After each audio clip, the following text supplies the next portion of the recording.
પ્રકરણ 44 અનમોલ ઉપદેશ શ્રેણી 3 સત્કર્મ યુગલ સરકારની અભિન્નતા જપ શરણાગતિ ઇત્યાદિ વિષયો પ્રકરણ 44માં છે।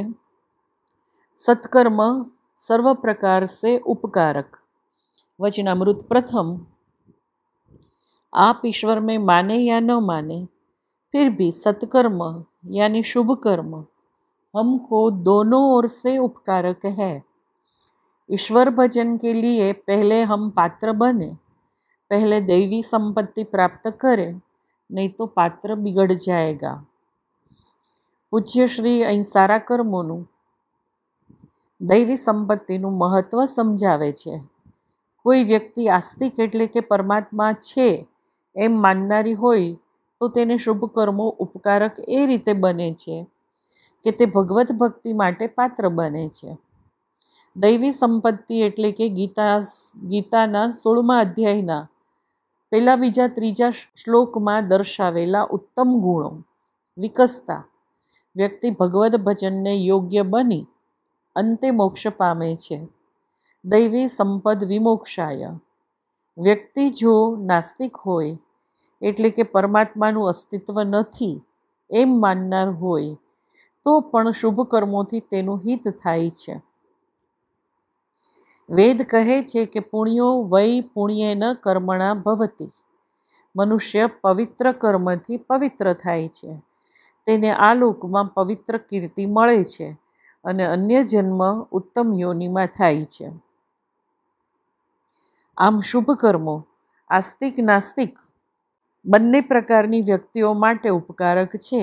વળી ભગવદ ભક્તિ માટે તો દૈવી સંપત્તિ બહુ જ જરૂરી છે।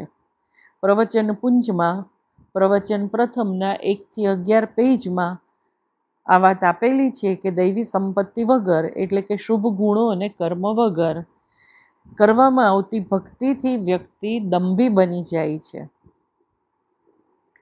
वचनामृत 2। श्री राम जी और श्री सीता जी एक ही है। जो चिन्ह श्री रघुनाथ जी के बाएं पर पैर में है वही श्री महारानी जी के दाएं पैर में है, जिससे यह निश्चित होता है कि दोनों एक ही है। पूज्य श्री परमात्मा અને તેમની ચિન્મયી શક્તિની એકરૂપતા અહીં સિદ્ધ કરી છે। પરમાત્મા શ્રી રામજીના ચરણોમાં શુભ ચિહ્નો છે, કેટલાક વામ ચરણમાં અને કેટલાક દક્ષિણ એટલે કે જમણા ચરણમાં। પરમાત્મા શ્રી રામજીના ડાબા ચરણમાં મંગલદાયક ચિહ્નો આ પ્રમાણે છે। એક ગોપદ એટલે ગાયનું પગલું, શંખ, જંબુફલ એટલે જાંબુ, કમળ, સુધાવૃદ્ધ એટલે અમૃતકુંડ, અર્ધચંદ્ર, ષટકોણ, મીન એટલે મત્સ્ય, બિંદુ, ત્રિકોણ, ઇન્દ્રધનુષ અને જમણા ચરણમાં અંકુશ, અંબર, કુલિશ એટલે વજ્ર, કમલ, જવ, ધજા, ચક્ર, સ્વસ્તિક, ઉર્ધ્વરેખા, અષ્ટકોણ અને વિશિષ્ટ પુરુષ આ ચિહ્નો છે। એટલે 22 ચિહ્નો થયા। બંને પગમાં 11-11 છે। નાભાજીકૃત ભક્તમાલમાં આ ચિહ્નોને મંગલદાયક અને સંત સહાયક કયા છે। ચરણ ચિહ્ન રઘુબીર કે સંતની સદા સહાયકા, અંકુશ અંબર કુલિશ કમલ જવ દુજા દેનું પદ, શંખ ચક્ર સ્વસ્તિક જંબુ ફલ કલશ સુધા રુદ, અર્ધચંદ્ર ષટકોન મીન બિંદુ ઉરધ રેખા, અષ્ટકોન ત્રૈકોન ઇન્દ્રધનુ પુરુષ વિશેખા, સીતાપતિ પદ નિત બસત એ તે મંગલદાયકા। ચરણ ચિહ્ન રઘુબીર કે સંતની સદા સહાયકા। ભક્તમાલ હૃદયરંજનીના પાના નંબર 48માંથી આ લેવામાં આવ્યું છે। શ્રી રામ ભગવાન અને મહારાણી શ્રી સીતાજીના ચરણ ચિહ્નોનું એક ચિત્ર શ્રી ગીતા પ્રેસ ગોરખપુર તરફથી કલ્યાણ પત્રિકાના સંવત 2048ના વાર્ષિક અંકમાં પ્રગટ થયું છે, જેના ચિત્રકાર શ્રી ભગવાન એવું નામ ધારણ કરનાર વ્યક્તિ છે। भगवान श्री राम के चरण चिन्हों का चिंतन। लेखक श्री रामलाल માં રામ ભગવાન અને શ્રી જાનકીજીના ચરણ ચિહ્નોના ઉપર જણાવેલ ચિત્ર સાથે આ વિશે વિસ્તારપૂર્વક માહિતી આપવામાં આવી છે. તેમાં જણાવ્યા પ્રમાણે ભગવાન શંકર ભગવતી પાર્વતીજીને કહે છે કે હે પ્રિય, શ્રી રામના જમણા પગમાં જે ચિહ્નો છે તે બધા જ જાનકીજીના ડાબા ચરણમાં રહેલા છે, અને હે શિવે, જાનકીજીના જમણા ચરણમાં જે ચિહ્નો છે તે બધા શ્રી રામના ડાબા ચરણમાં રહેલા છે.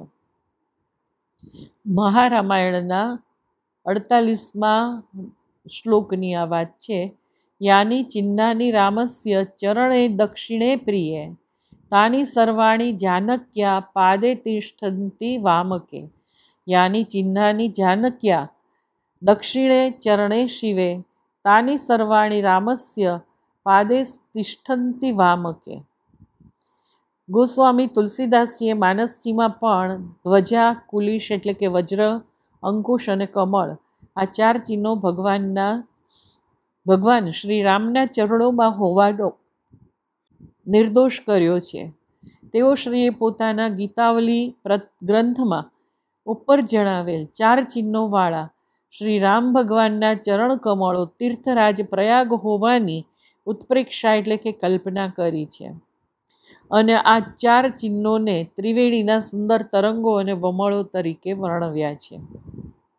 બીજું, શ્રી યામુનાચાર્યજી તેમના આલવંદાર સ્તોત્રના 34મા શ્લોકમાં 7 ચિહ્નોનો નિર્દેશ કરે છે. શંખ, ચક્ર, કલ્પવૃક્ષ, ધ્વજા, કમળ, અંકુશ અને વજ્ર આવા 7 ચિહ્નો ધરાવતા ચરણ કમળ ક્યારે પોતાના મસ્તક પર ભગવાન પધરાવશે એવી તેઓ શ્રીએ પ્રાર્થના કરી છે. મહર્ષિ અગત્યન શ્રી રઘુનાથ ચરણ ચિહ્ન સ્તોત્રમાં 18 ચિહ્નોનું વર્ણન કરે છે. કમળ, અંકુશ યવ એટલે જવ, ધ્વજા, ચક્ર, ઊભી રેખા, સાથીઓ એટલે સ્વસ્તિક, અષ્ટકોણ, વજ્ર, બિંદુ, ત્રિકોણ, ધનુષ્ય, વસ્ત્ર, મત્સ્ય, શંખ, અર્ધચંદ્ર, ગોપદ એટલે ગાયનું પગલું અને ઘટ અથવા ગળો. ગોસ્વામી નાભાદાસજીએ ભક્તમાલ ગ્રંથમાં આપેલ 22 ચિહ્નો આપણે અગાઉ જોઈ ગયા. રઘુવીર શ્રીના આ ચિહ્નો મંગલદાયક અને સદાય સંતોને સહાયક હોવાનું તેમણે જણાવ્યું છે. વાર્તિક પ્રકાશ અને ભક્તમાલના ટીકા. વાર્તિક પ્રકાશ છે એ ભક્તમાળની ટીકાનો ગ્રંથ છે, એટલે કે એનું વિવરણ કરે છે. તેમાં આ ચરણ ચિહ્નોના રૂપ, રંગ, કાર્ય અને ઉપાસના મહાત્મ્ય આપ્યા છે. મહારામાયણ ગ્રંથમાં શ્રીરામના જમણા ચરણ તલમાં 24 અને ડાબા ચરણ તલમાં 24 એમ કુલ 48 ચિહ્નો તેમજ તેમના રૂપ, રંગ આદિ આપ્યા છે. શ્રી રામચરણ ચિહ્નાવલી ગ્રંથ વેંકટેશ પ્રેસ પ્રકાશિત મહારામાયણ પરથી 48 ચિહ્નો દર્શાવે છે. ચિન્મય રત્નમાલામાં શ્રી રામશરણજીએ 48 ચિહ્નો અને તેમનું વિવેચન આપ્યું છે. શિવ પ્રેમ કૃપા ટ્રસ્ટ હળવદ તરફથી તે પ્રકાશિત થયેલું છે.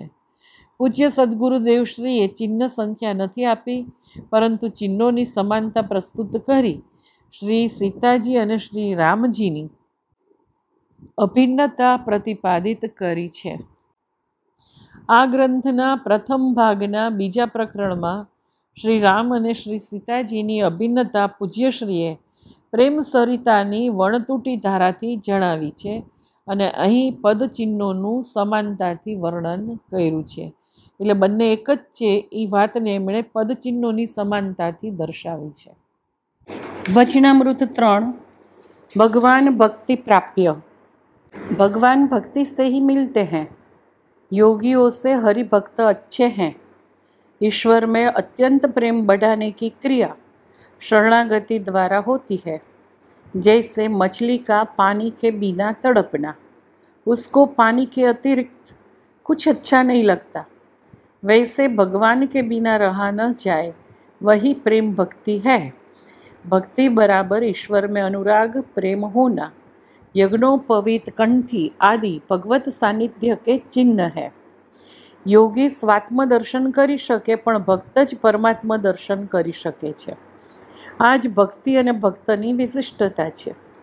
ભગવાનમાં પ્રેમ કોઈ યૌગિક ક્રિયા પ્રક્રિયાથી થતો નથી, પરંતુ તેમના શરણે જવાથી એટલે કે અંતરથી ભગવાનના જ બની જવાથી પ્રગટે છે અને પ્રતિક્ષણ વધે છે. પૂજ્યશ્રીએ માછલીનું દૃષ્ટાંત આપ્યું છે. જળ વિના જીવવાનું માછલી માટે અશક્ય છે. ભક્તને પણ ભગવાન વિના ટકી રહેવાનું શક્ય નથી. માછલી જળમાં મુક્ત અને સહજ રીતે વિહરે છે, તેમ ભક્ત પણ સહજ શરણાગતિથી પરમાત્મામાં નિત્ય નિરંતર વિહરે છે. આવો પ્રેમ જ ભક્તિ કહેવાય છે. યજ્ઞોપવિત, કંઠી, રુદ્રાક્ષ, તિલક વગેરે ભક્તને પોતે ભગવાનના સાનિધ્યમાં છે તેની સતત યાદ અપાવે છે. આ જ તેમનું મહત્વ છે. वचनामृत 4 जप करने की सही पद्धति। नाम प्रेमी को एक आसन पर मेरुदंड सीधा रखकर और प्रेम से जप करना चाहिए. मार्गदर्शन न हो तो हमको जो नाम प्रिय हो उसका जप करना चाहिए. पूज्य श्री नाम जप माटे પોતાનું સ્વતંત્ર આસન રાખવા જણાવે છે. દર્ભ, ઊન કે સૂતરનું જે કોઈ આસન અનુકૂળ હોય તે વ્યક્તિનું પોતાનું સ્વતંત્ર હોવું જરૂરી છે. જપ માટેના આસનનો એટલે કે પૂજાના આસનનો અન્ય કોઈ ઉપયોગ ન કરવો અને અન્ય કોઈને બેસવા બીજું આસન આપવું. જપના આંદોલનથી આસન છે એ ચાર્જડ એટલે કે સારયુક્ત બની જાય છે, વાઇબ્રેશન એની અંદર આવે છે. તેથી એક જ આસન પરનો જપ સાધકને માટે ફળદાયી વધુ બની રહે છે. જપ કરનારને ટટ્ટાર બેસવાનું જણાવ્યું છે. મેરુદંડ સીધો રહે અને ડોક તથા મસ્તક ઊંચા સ્થિર રહે. સમકાય શિરોગ્રીવમ તેમ બેસીને ગુરુ મંત્રનો જપ કરવો.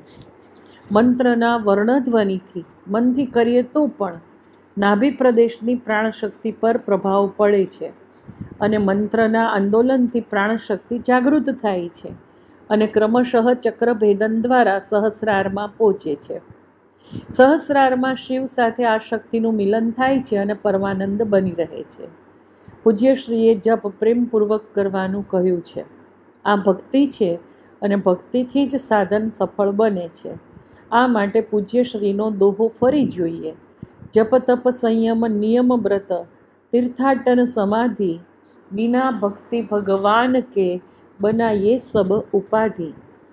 ઉપરયુક્ત સાતેય વિધાનો ભક્તિપૂર્વક થાય તો જ શ્રેય પ્રાપ્તિ થાય છે, અન્યથા દંભ બની રહે છે. દંભ કરવાની ભાવના ન હોય તો પણ અંતરના અનુરાગ વગર તે કરવામાં પરિશ્રમ પડે છે. પ્રેમ હોય તો પરિશ્રમ લાગતો નથી.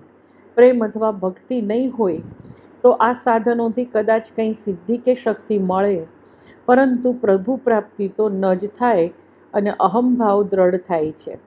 તેથી સાધકનું પતન પણ થાય છે. માટે જ પૂજ્યશ્રીએ ભક્તિ વગરના સાધનોને ઉપાધિ કહ્યા છે. જો કોઈ સમર્થ સદગુરુ હોય તો તે સાધકનું કાઠું જાણીને તેની જે મંત્રથી આધ્યાત્મિક ઉન્નતિ થવાની હોય તે મંત્ર જ જપવાનું જણાવે છે. પણ આવા કોઈ સર્વજ્ઞ સમર્થ સદગુરુ ન મળે તો શું કરવું? પૂજ્યશ્રી જણાવે છે કે આવી સ્થિતિમાં વ્યક્તિને જે ઈષ્ટમાં પ્રીતિ હોય તેનું નામ જપવું. અંતે તો સર્વદેવ નમસ્કારઃ કેશવમ પ્રતિગચ્છતિ. સર્વદેવોને કરેલા નમસ્કાર ભગવાન કૃષ્ણને, કેશવને એટલે કે ભગવાનને જ પહોંચે છે. આવી સ્થિતિમાં સતસાધક માટે તેના અંતઃકરણની પ્રવૃત્તિ જ પ્રમાણરૂપ બની રહે છે. એટલે આપણું અંતઃકરણ જ સાક્ષી આપશે કે આપણે બરોબર રીતે જપ કરીએ છીએ કે નહીં. 5, आत्मा की शरीर से पृथकता. शांति से बैठना और सोचना कि यह शरीर मैं नहीं हूँ. બધા બંધનોનું મૂળ કારણ દેહાત્મ ભાવ છે. હું શરીર નથી, મન નથી, પ્રાણ નથી, ઇન્દ્રિયો નથી, બુદ્ધિ નથી. આ નક્કર સત્ય હોવા છતાં શાંત ચિત્તે વારંવાર આનું ચિંતન કરવાથી અંતરથી તે સ્વીકૃત થઈ જાય છે. પરમ શ્રદ્ધેય શ્રી રામસુખદાસજી મહારાજ કહે છે કે કન્યા વધુ બને ત્યારે મનથી પિતાનું ગોત્ર વગેરે તજી દે છે અને પતિનું ગોત્ર પોતાનું છે એમ સુદૃઢ રીતે માની લે છે અને પછી તે પતિ ગોત્રની છે તેમ તેણે યાદ કરવું પડતું નથી. जो कुछ दिखता है वह हमारा नहीं है, प्रत्युत भगवान का है। यह दृढ़ता से स्वीकार कर ले तो हमारा साधन शुरू हो जाएगा। जब तक हम मिले हुए को अपना मानते रहेंगे तब तक साधन शुरू नहीं होगा। તું હી તું નામની રામસુખદાસજીની પુસ્તિકા છે, એના પેજ નંબર 33 પરથી આ વાત લીધેલી છે. આમ પ્રાપ્ત થયેલ શરીર હું નથી એમ માનવાથી વિવેક બુદ્ધિ દ્રઢ થાય છે અને વિશ્વાસ પણ દ્રઢ થાય છે. આમ આત્માનું શરીરથી પૃથકપણું સ્વીકારવાથી સત્યની જ સ્વીકૃતિ થાય છે. विधान 6. भगवान साकार निराकार और उससे भी पर। भगवान श्याम है। साकार दृश्य नेत्र में आता है और निराकार अंतःकरण में आता है। भगवान साकार निराकार से पर है और साकार निराकार भी है। ईश्वर अचिंत्य तत्व है। इसमें भक्त के भावानुरूप दर्शन होता है, जैसे पानी का वास्तविक रूप नहीं है।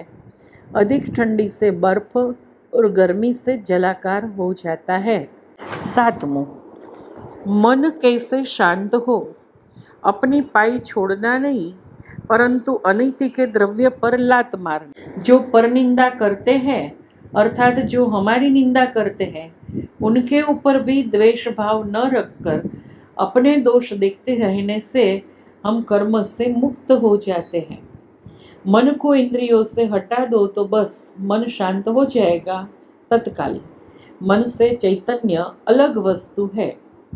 પૂજ્ય ગુરુદેવ અહીં અનિતિથી દૂર રહેવા, નિંદાથી વિક્ષુબ્ધ ન થવા, આત્મદોષ પરખીને તેમને દૂર કરવા તથા મનને ઇન્દ્રિયોથી અળગું રાખવા કહે છે. ઇન્દ્રિયો સાથે મન જોડાય તો જ વિષયો એટલે કે દ્રશ્ય શ્રાવ્ય તમામ અંદર પ્રવેશે છે, પણ મન ન જોડાય તો મનની શાંતિને કોઈ હરી શકતું નથી.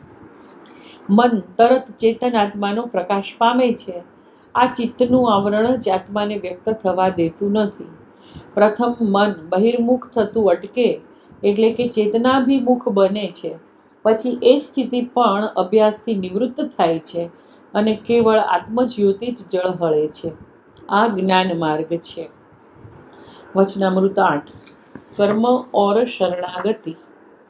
शुभाशुभ कर्म भगवान को अर्पण न हो सके तो शरणागति लो. प्रथम भागना प्रकरण 11 5મું વિધાન આવું જ કહે છે. મન વચન અને કાયાથી સારા કર્મો પણ થાય છે અને અશુભ કાર્યો પણ થાય છે. જે વ્યક્તિ પ્રભુના માર્ગે ચાલે છે તેનાથી નિષિદ્ધ કર્મો તો થતા જ નથી. સાધકને માટે દયા પરોપકાર વગેરે સારા કર્મો પરમાત્માને અર્પણ કરવાનું સરળ છે, પણ કેટલીક વાર દંડ વિધાન, યુદ્ધ, હિંસા વગેરે કર્તવ્ય કર્મો લૌકિક દ્રષ્ટિએ સારા ન પણ ગણાય. બંને પ્રકારના કર્મો પ્રભુ પ્રસન્નતા માટે થાય તો ભગવદ અર્પણ થયા કહેવાય. ગીતામાં ભગવાને આવા કર્મોને મદર્થમ અપી કર્માણી અને એ કરનારને મત કર્મકૃત કહેલ છે.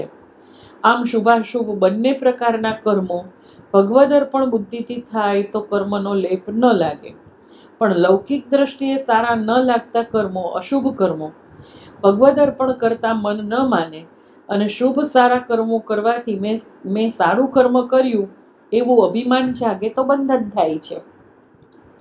માટે શુભાશુભ કર્મોના બંધનથી બચવા પૂજ્ય શ્રી પરમાત્માની શરણાગતિ સ્વીકારવા કહે છે. હે ભગવાન, તમારી જ આપેલી શક્તિથી આ સારું કર્મ થયું છે, મારાથી શું શક્ય છે એમ શુભ કર્મ કરીને ભાવ કરવો તથા હે ભગવાન, મારાથી કેવળ ફરજ દ્રષ્ટિએ આકરું કામ થઈ ગયું છે તો મને ક્ષમા કરજો એવો ભાવ અશુભ જણાતા કર્મ પછી થાય તો તે શરણ ભાવ છે. આ ભક્તિ બની રહે છે અને પરમાત્મા આવા શરણાપન્ન ભક્તને સારા કે આકરા કર્મોનું બંધન થવા દેતા નથી. અહમ ત્વામ સર્વ પાપેભ્યો મોક્ષયિષ્યામિ મા શુચઃ. હું તને સર્વ પાપોમાંથી છોડાવીશ, તું શોક ન કર. આ ભગવદ વચન આવા શરણાગત ભક્ત માટે જ છે. वचनामृत 9. मन और श्रद्धा. मन का अभ्यास है भगवान का ध्यान. भोजन से तृप्ति होती है, लेकिन कमजोर हो तो भोजन काम नहीं देता. इसी तरह साधन से तृप्ति होती है, लेकिन श्रद्धा न हो तो साधन काम नहीं देता.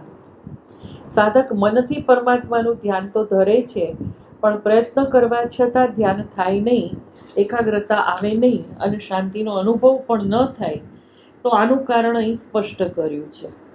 ઈષ્ટ અને તેની પ્રાપ્તિ માટે કરવામાં આવતા સાધનમાં શ્રદ્ધા ન હોવાથી જ આમ થાય છે. ભોજનથી તૃપ્તિ અને પુષ્ટિ થાય છે, પણ કાયા કમજોર હોય તો તે ન થાય. બરાબર એવું જ શ્રદ્ધાનું છે. શ્રદ્ધા જ બળ છે. 16 આની શ્રદ્ધા હોય તો સાધન સફળ બને છે અને પરમાત્મા પ્રાપ્તિ અને પરમ શાંતિ મળે છે. ઓમ શ્રી સદગુરુદેવાય નમઃ.